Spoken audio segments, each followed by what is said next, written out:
मंडळी, आज आपण बनवणार आहे मटणाचा झणझणीत रस्सा।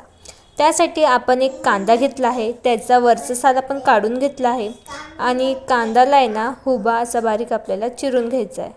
त्यानंतर आपल्याला खोबरं घ्यायचं आहे आणि खोबऱ्याला देखील आपल्याला बारीक चिरून घ्यायचं आहे। त्यानंतर 5 ते 6 लसणाच्या पाकळ्या घेतल्या आहेत आणि कोथिंबीर घेतली। कोथिंबीरला देखील आपल्याला बारीक चिरून घ्यायची आहे।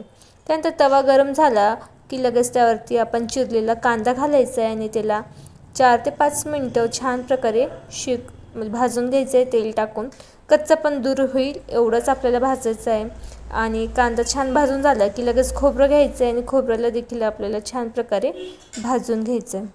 हे सगळी सामग्री मिक्सरच्या भांड्यामध्ये घालायची आणि याला छान प्रकारे आपल्याला वाटून घ्यायचं आहे। बघा इथे कोथिंबीरच्या काड्या घातल्या आहेत आणि याला छान प्रकारे आपल्याला वाटून घ्यायचं आहे। अशाच पद्धतीने बघा आपल्याला भाजी करण्यासाठी ना हा सामान लागणार आहे। मी मटण आधीच शिजवून घेतलं आहे, त्याचं पिवळं पाणी मी तयार ठेवलं आहे।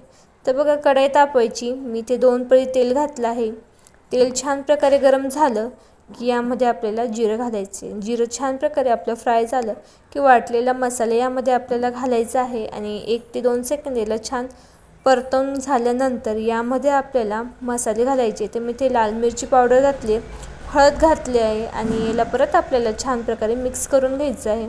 मिक्स करून झालं की यामध्ये मी चिकन मसाला यामध्ये ॲड केला आहे आणि याला पण आपल्याला छान प्रकारे परतून झालं की थोडं पाणी घालायचं आहे, जेणेकरून आपले मसाले डागायला नको आणि आपले मसाल्याचं तेल सुटेपर्यंत याला छान प्रकारे आपल्याला तिथे कढईमध्ये शिजवून घ्यायचे। तर बघा इथे छान प्रकारे आपलं तेल सुटलं आहे आणि मी मटणाचा रस्सा आहे, पिवळं पाणी आपण म्हणतो त्याला, ते मी यामध्ये ॲड केलं आहे आणि थोडं पाणी घातलं आहे। बघू शकता तुम्ही अंदाजेप्रमाणे मीठ घातलं आहे आणि लगेच कोथिंबीर घातली।